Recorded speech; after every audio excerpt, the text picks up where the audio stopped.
Hi friends, ఈరోజు ఒక ముఖ్యమైన టాపిక్ని మీ ముందుకు తీసుకొచ్చాను. అదేంటంటే కాలువ పూడికి తీతమాట. అంటే రబీ సీజన్ అయితే ఖరీఫ్ సీజన్ అయితే ప్రాబ్లం లేదు. ఎందుకంటే వర్షాలు సంవత్సరం మొదలు నుండి సంవత్సరాంతం వరకు వర్షాలు కురిసాయి కాబట్టి ఈ రోజు వరకు కూడా వర్షాలు ఉన్నాయి. నీరుకి ప్రాబ్లం ఉండేది కాదు, ప్రాబ్లం లేదు కూడా. ఇప్పుడు ఖరీఫ్ సీజను కాలువలు సరిలేకపోతే నీరు అందదు. ఎంచేతనంటే వచ్చేది వేసవకాలం కాబట్టి చాలా ఇబ్బందులు పడవలసి వస్తుంది రైతులందరూ కూడా.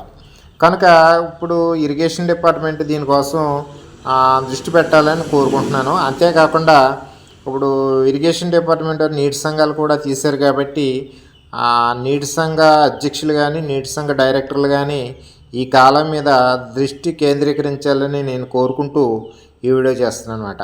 ఏం చేద్దానంటే ఇప్పుడు చెయ్యకపోతే రేపు ఉడుపులు అవుతాయి. ఉడుపుల సీజన్లో చాలా ఇబ్బంది పడవలసి వస్తుంది. Okay friends, thank you.